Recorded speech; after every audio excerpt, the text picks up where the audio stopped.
Eu nunca esperei ouvir algo assim naquela noite. Eu tinha acabado de terminar de arrumar tudo depois do jantar.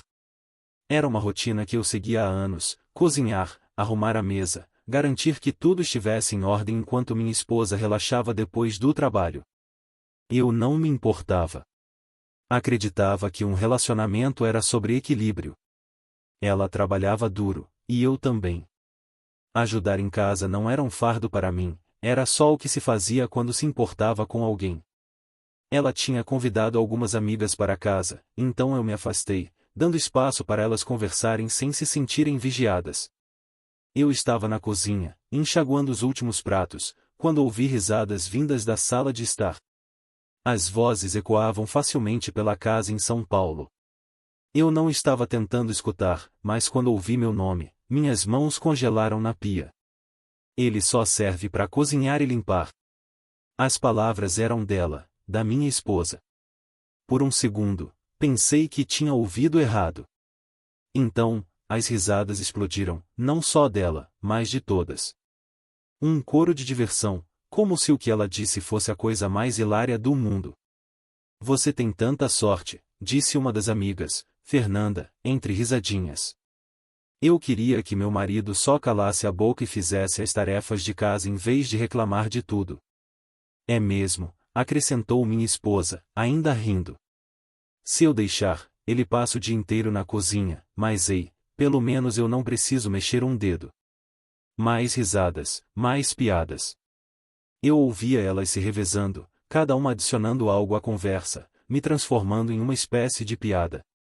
Eu fiquei lá, pano de prato na mão, escutando enquanto a mulher com quem eu tinha passado anos cuidando me reduzia a nada mais que um faxineiro glorificado. Não era só o que ela disse, era como disse. Não havia gratidão no tom dela, nem um pingo de carinho, só deboche. Como se eu fosse patético por cuidar dela, como se valesse menos porque era eu quem garantia que ela nunca chegasse em casa para uma bagunça ou um prato vazio. Eu poderia ter entrado lá, poderia ter confrontado ela, perguntado por que ela sentia a necessidade de me humilhar na frente das amigas. Mas não fiz. Não disse uma palavra. Só fiquei lá, olhando para a água com espuma, sentindo algo dentro de mim mudar. Talvez fosse a percepção de que ela não me via como parceiro. Talvez fosse a compreensão de que, todo esse tempo, eu tinha dado o meu melhor para alguém que não me respeitava. Não sei quanto tempo fiquei lá, deixando as risadas delas encherem a casa, mas quando finalmente diminuíram, eu coloquei o pano de prato na bancada e saí da cozinha. Não queria olhar para ela. Não queria ver a expressão presunçosa que ela provavelmente tinha no rosto, o jeito como se alimentava das risadas delas, se deliciando com a imagem de mim como uma piada. Então, fui para a cama. Deitei lá, olhando para o teto, me sentindo estranhamente calmo. Esperava raiva, fúria até, mas o que sentia era algo muito mais frio. Era clareza. Eu tinha passado anos tentando ser o melhor marido possível. Nunca pensei nos meus esforços como sacrifícios porque acreditava de verdade que éramos uma equipe. Mas agora entendia, e ela não me via como parceiro. Me via como uma conveniência, uma ferramenta. E ferramentas podem ser substituídas. Foi naquela noite que algo mudou. Não explodi, não comecei uma briga, nem dei a entender que tinha ouvido. Mas eu sabia, a partir daquele momento, que as coisas nunca seriam as mesmas. Na manhã seguinte, acordei antes dela, como sempre. Fiquei olhando para o teto por alguns minutos, deixando o silêncio da casa se instalar sobre mim. Normalmente, eu levantaria, faria café e começaria o café da manhã para ela acordar com o cheiro de comida fresca. Não hoje. Levantei da cama, tomei banho, me vesti e saí de casa sem dizer uma palavra. Não teve batida de porta passivo-agressiva, nem declaração dramática de quanto eu estava magoado. Só saí. Não verifiquei se ela estava acordada, não olhei para ver se precisava de algo, e o mais importante, não me importei. Pela primeira vez em anos, foquei inteiramente em mim. Parei em uma cafeteria no caminho para o trabalho, em São Paulo, e fiquei lá mais tempo do que precisava, só curtindo o fato de que ninguém esperava que eu estivesse em algum lugar ou fizesse algo por eles. Tomei meu café devagar, deixando os minutos passarem. Geralmente, eu corria para voltar para casa depois do trabalho, para garantir que ela tivesse tudo o que precisava antes mesmo de pedir. Não mais. Não mandei mensagem durante o dia para ver como ela estava. Não respondi a mensagem usual dela sobre o que tem pro jantar. Só trabalhei, no meu ritmo, e quando o dia acabou, não fui direto para casa. Fui para a academia. Fazia tanto tempo que não fazia algo puramente para mim. Eu malhava regularmente antes, mas com o tempo, deixei de lado. Sempre estava ocupado demais garantindo que tudo em casa estivesse arrumado. Mas ali, levantando pesos, sentindo os músculos se esforçarem, percebi o quanto de mim mesmo eu tinha perdido. Quando finalmente cheguei em casa, já tinha passado da hora em que eu normalmente teria o jantar pronto. Ela estava no sofá, rolando o celular. Onde você estava? Perguntou, mal olhando para cima. Eu dei de ombros, tirando os sapatos. Fora. Ela franziu a testa. Fora onde? Só fora. Os olhos dela se estreitaram. Bem, espero que você tenha pegado algo pro jantar, porque eu não comi nada ainda. Eu olhei para ela, olhei de verdade. Ela não estava brava, só esperando, como se fosse dado que eu teria resolvido tudo até agora. Passei por ela, indo para o quarto. Tem comida na geladeira. Foi a primeira rachadura. Ela não disse nada na hora, provavelmente esperando que eu mudasse de ideia e voltasse com um prato para ela. Mas não voltei. Tomei banho, demorei, e quando finalmente saí, ela ainda estava sentada lá, braços cruzados. Você não cozinhou? Não, eu disse simplesmente. Ela bufou. Então o que, você espera que eu cozinhe agora? Peguei uma garrafa de água e me encostei na bancada. Faça o que quiser. O jeito como a expressão dela mudou foi quase engraçado. Primeiro, achou que eu estava brincando, depois pensou que eu estava tentando provar algum ponto. Mas eu não estava. Eu só tinha terminado. Ela não disse mais nada naquela noite. Pediu delivery, comeu em silêncio, e eu fui para a cama sem outra palavra. No dia seguinte, fiz a mesma coisa, e no outro também. Sem café da manhã, sem marmita preparada para ela, sem jantar esperando quando ela chegasse em casa. Ainda limpava atrás de mim e minha parte da cama, meus pratos se eu usasse algum. Mas parei de limpar atrás dela. A roupa suja se acumulava, os pratos ficavam na pia mais tempo do que o normal. A casa não estava suja ainda, mas era perceptível. Ela tentava agir como se não se importasse, mas eu via o jeito como olhava para a cozinha ao entrar, como as sobrancelhas tremiam quando percebia que o lixo não tinha sido levado. Ainda assim, não dizia nada. Não ainda. No começo, fingia não se importar. Eu via o jeito como ignorava a bagunça crescendo, como rolava o celular sentada ao lado de uma pilha de roupa desdobrada, como passava pelo lixo transbordando sem nem olhar. Ela achava que isso era algum jogo, uma tentativa infantil de provar um ponto. Eu não estava jogando. Na primeira semana, ela se manteve firme. Pediu delivery, deixou pratos sujos na bancada e jogou roupas no chão como sempre, assumindo que sumiriam magicamente. Mas a mágica tinha acabado. Na segunda semana, as rachaduras começaram a aparecer. Os sacos de delivery se acumulavam, a pia estava cheia, o espelho do banheiro tinha marcas de pasta de dente que ela nunca limpava. A cesta de roupa suja transbordava, e como eu só lavava as minhas, ela estava ficando sem roupas limpas. Uma manhã, encontrei ela parada na frente do armário, suspirando alto enquanto mexia na bagunça. Você lavou roupa? Perguntou, sem nem virar para me olhar. Para mim, sim, eu disse casualmente, pegando uma camisa da minha pilha dobradinha. Ela bufou. Sério? Dei de ombros. Não tenho problema em lavar minhas próprias roupas. A mandíbula dela apertou. Dava para ver que queria discutir, me chamar de mesquinho, mas se conteve. Em vez disso, pegou uma camisa amassada do fundo do armário e saiu pisando duro. Naquela noite, ela tentou algo novo. Eu estava no sofá, assistindo algo no celular, quando ela entrou na cozinha e começou a bater panelas. Ela nunca cozinhava, mal sabia como, mas agora estava no fogão, rolando alguma receita com uma expressão frustrada. Poucos minutos depois, senti cheiro de queimado. Ela xingou baixinho, tirando a panela do fogo e abanando uma toalha sobre a fumaça. Não me mexi. Não ofereci ajuda. Só fiquei lá, olhando. Ela virou para me olhar, esperando alguma reação. Tomei um gole da minha bebida. Você podia ajudar, né? Disparou. Podia, eu disse simplesmente. Os olhos dela se estreitaram. Então agora você só tá se recusando a cozinhar? Levantei uma sobrancelha. Achei que eu só servia para cozinhar e limpar. Isso a calou. Pela primeira vez desde que tudo começou, vi um lampejo de algo na expressão dela, reconhecimento, talvez até culpa. Mas não durou. Ela bufou e virou de volta para o fogão, lutando para consertar o desastre que tinha criado. Deixei ela sozinha. Na terceira semana, a casa estava um caos completo. Ela tinha recorrido a roupas do fundo do cesto de sujo, a cozinha era uma zona de guerra com refeições pela metade e panelas queimadas empilhadas na bancada. Ela tinha que revirar gavetas para achar um garfo limpo. Ainda não dizia nada. Ela tentou uma abordagem diferente, comentários passivo-agressivos.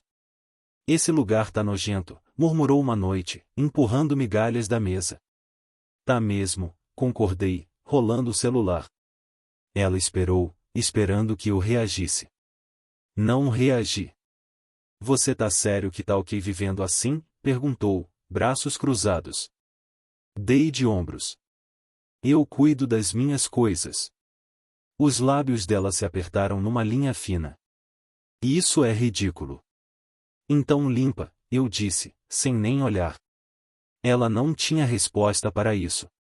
Na quarta semana, as rachaduras viraram frustrações completas. Entrei uma noite e a encontrei parada no meio da cozinha, braços cruzados, olhando para a bagunça como se tivesse sido ofendida pessoalmente. Isso não é normal, disse ela. O que não é? Isso. Você se recusando a fazer qualquer coisa. Me encostei na bancada, inclinando a cabeça. Recusando? Eu só não tô fazendo tudo por você mais. Ela me encarou, e eu vi agora a lenta percepção de que ela nunca tinha valorizado o que eu fazia até sumir. Ela tinha rido de mim, me debochado, me feito sentir fraco por cuidar da nossa casa. Agora, estava no meio dos destroços do que tinha tomado como garantido, e eu estava perfeitamente bem vendo tudo desmoronar. A casa virou um campo de batalha, não no sentido de gritos ou portas batendo. Não, era mais quieto que isso e uma guerra de silêncio, de evasão, de responsabilidades que não eram mais minhas para carregar. Ela estava se desfazendo. Eu via no jeito como passava pela bagunça sem a atitude desdenhosa de sempre, como hesitava antes de abrir a geladeira, percebendo que não tinha refeição pronta esperando, como checava o celular mais vezes, esperando que eu a lembrasse das coisas que eu cuidava. Mas eu tinha terminado de ser a rede de segurança dela. Ela tentava agir como se não a incomodasse, mas no fim do mês, a frustração era impossível de ignorar. Uma noite, cheguei em casa mais tarde que o normal. Tinha começado a sair mais, não com ninguém em particular, só curtindo a liberdade de estar longe do peso da nossa casa, das expectativas dela. Tomei cerveja com colegas de trabalho, fiquei mais na academia, peguei o caminho mais longo para casa só porque sim. Quando entrei pela porta, ela estava sentada na mesa da cozinha, braços cruzados, pé batendo impacientemente. A luz da cozinha zumbia baixinho, jogando sombras sobre a bagunça que tinha tomado cada bancada. Ela tinha me esperado. Onde você estava? Perguntou, a voz mais afiada do que eu ouvia em semanas. Fora, eu disse simplesmente, largando as chaves. A mandíbula dela apertou. Fora onde? Peguei uma garrafa de água da geladeira, demorando antes de responder. Só fora. Ela bufou, se afastando da mesa. Você vai mesmo agir assim, né? Assim como? Como se não se importasse. Me encostei na bancada, estudando ela. Ela parecia diferente, cansada. O cabelo bagunçado, olheiras, ainda com a roupa de trabalho, mais amassada, como se não tivesse se dado ao trabalho de trocar depois de chegar. Era a primeira vez em anos que ela parecia exausta. E foi aí que soube que ela finalmente entendia. Isso não era sobre eu jogar um joguinho de vingança. Era sobre ela perceber o quanto eu tinha feito, o quanto eu tinha sustentado nossa casa, nossa vida juntos, e o quão pouco ela tinha valorizado. Ela tinha passado tanto tempo me debochando, me desvalorizando, me fazendo sentir menos homem por cozinhar, limpar e cuidar dela. Mas agora, sem mim, ela estava desmoronando. Ela respirou fundo, se levantando. Tá bom, murmurou. Então vou fazer tudo sozinha. Não a parei. Fiquei olhando enquanto ela pisava duro até a pia, ligando a água com força demais. Começou a esfregar pratos agressivamente, resmungando baixinho. Eu poderia ter ajudado, poderia ter pego a toalha das mãos dela e lavado os pratos como sempre. Mas não. Ela não tinha mais direito à minha ajuda. Na manhã seguinte, ela tentou uma tática diferente. Em vez de raiva, bancou a vítima. Não entendo o que está acontecendo com a gente, disse, sentada na beira da cama, a voz mais suave agora. A gente era uma equipe. Olhei para ela. Éramos. Ela franziu a testa.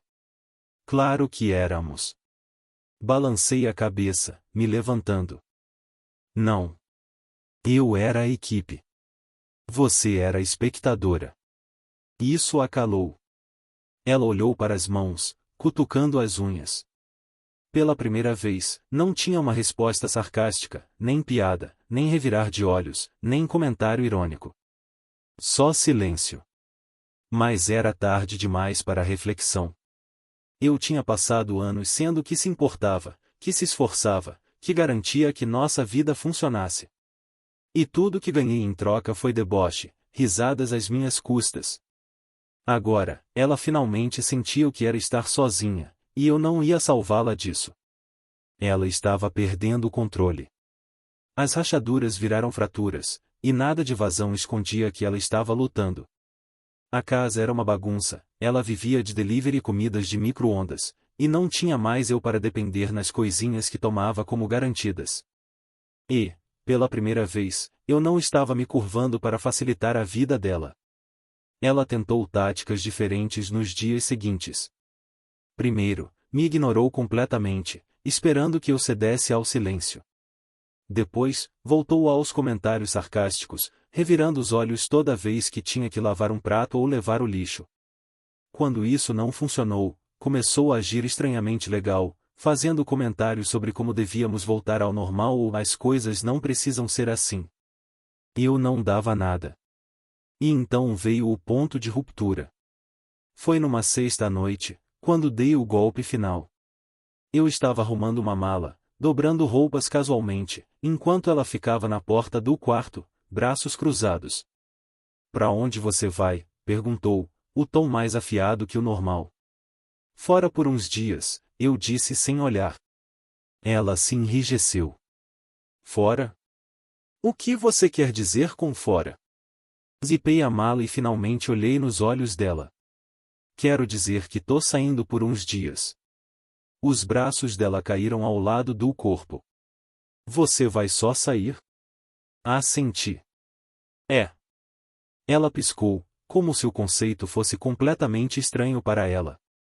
Sem me avisar? Tô avisando agora. A boca dela abriu e fechou. Ela tentava processar, tentar achar algo para se agarrar e transformar isso numa briga ou discussão que pudesse ganhar. Mas não tinha nada. Eu não estava bravo, não estava emotivo. Eu só tinha terminado. Você vai mesmo agir assim? Perguntou, a voz subindo. Assim como? Como uma criança fazendo birra. Deixei escapar uma risadinha. Você acha que isso é birra? Ela jogou as mãos para cima. Sim. Você tá só indo embora, agindo como se tudo que a gente construiu juntos não significasse nada. Parei por um momento, deixando as palavras assentarem. Tudo o que a gente construiu? Olhei ao redor do quarto e na cama desfeita que eu arrumava toda manhã, o cesto de roupa suja transbordando com coisas que ela não mexia, a mesinha de cabeceira vazia onde eu deixava bilhetinhos ou os lanches favoritos dela só porque sim. Não era da gente. Nunca foi da gente. Ela era a rainha desse castelo, e eu era o criado. E no momento em que parei de servir, tudo ruiu. Peguei a mala e joguei no ombro. Volto domingo, eu disse, passando por ela. Ela se colocou na frente. Isso é ridículo. Não respondi. Você vai mesmo me dizer para onde vai? Não. As narinas dela inflaram. Ela estava furiosa agora, não porque eu ia embora, mas porque não conseguia controlar a situação. Não conseguia me controlar. Pela primeira vez em anos, eu tinha tomado meu poder de volta, e ela não sabia como lidar. Você vai só sair pela porta? Perguntou, a voz mais baixa agora. Encarei os olhos dela uma última vez. É. E saí. Sem explicações, sem justificativas, sem desculpas. Deixei ela lá, sozinha na bagunça que ela criou. Quando saí pela porta, esperava sentir algo, culpa, dúvida, talvez até o puxão restante da responsabilidade que me manteve preso àquela casa por tanto tempo. Mas não tinha nada. Só silêncio. Só ar. Só liberdade. Dirigi sem destino real em mente, só sabendo que precisava estar em qualquer lugar menos lá. Parei num motelzinho quieto na costa, perto do Rio de Janeiro, me registrei sem hesitar e passei os 2 dias seguintes fazendo algo que não fazia em anos, vivendo para mim. Comi quando quis, dormi quando tive vontade, sentei na praia olhando as ondas, sem o pensamento chato do que precisava ser feito em casa. Sem responsabilidades, sem expectativas, ninguém exigindo nada de mim. E, pela primeira vez em muito tempo, me senti bem. No domingo à noite, entrei na garagem, voltando para a vida que tinha colocado em pausa pelo fim de semana. Mas assim que abri a porta, soube que as coisas não eram as mesmas. Ela estava lá, sentada na mesa de jantar, me esperando.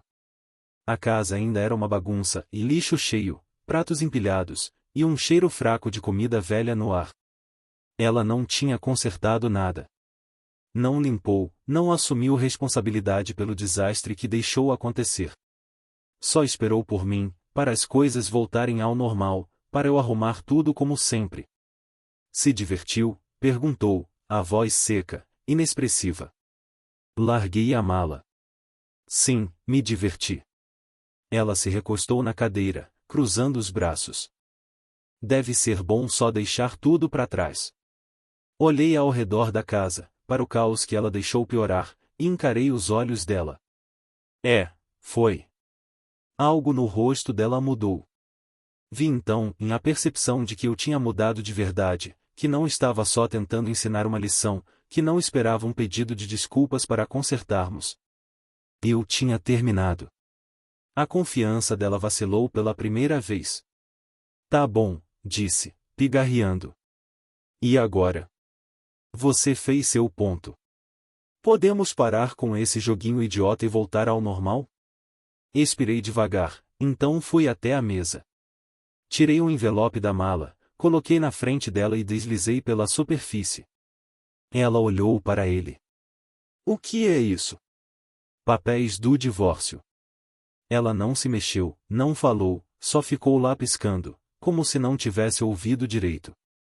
Quando finalmente olhou para cima, a expressão era inexpressiva. Você tá falando sério? Tô. A mandíbula dela apertou. Você tá jogando tudo fora por causa de uma briga idiota? Deixei escapar uma risadinha, balançando a cabeça. Isso não é sobre uma briga. É sobre nós. Ou sobre o fato de que não tem mais nós. Ela bufou, passando a mão no cabelo. Isso é loucura. Você tá agindo como se eu tivesse te traído ou algo assim. Fiquei em silêncio, deixando as palavras pairarem no ar. Porque, de certa forma, ela tinha. Não no sentido tradicional, não do jeito que facilitaria explicar isso. Mas ela me traiu do mesmo jeito, e me debochando, me desrespeitando, me desvalorizando ao ponto de eu ser nada mais que uma piada para ela.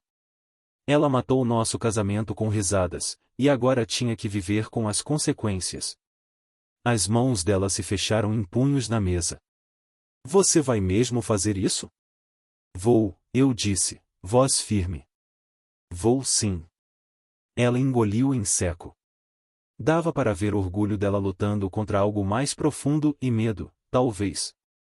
A percepção de que tinha empurrado longe demais, que o homem que um dia fez tudo por ela finalmente ia embora. Ela podia discutir, implorar, prometer que as coisas seriam diferentes. Mas era tarde. Peguei a mala de novo, não precisando de mais nada daquela casa, daquela vida. Boa sorte, eu disse, acenando para a bagunça ao redor. Espero que curta cozinhar e limpar sozinha. Então, sem olhar para trás, saí pela porta. E dessa vez, não voltava. Nossa história chegou ao fim. Se você chegou até aqui, que tal se inscrever no nosso canal? Ajuda muito a gente. Escolhi 2 outros vídeos para você que tenho certeza que vai curtir. Pode clicar neles. Te espero na próxima história. Até breve.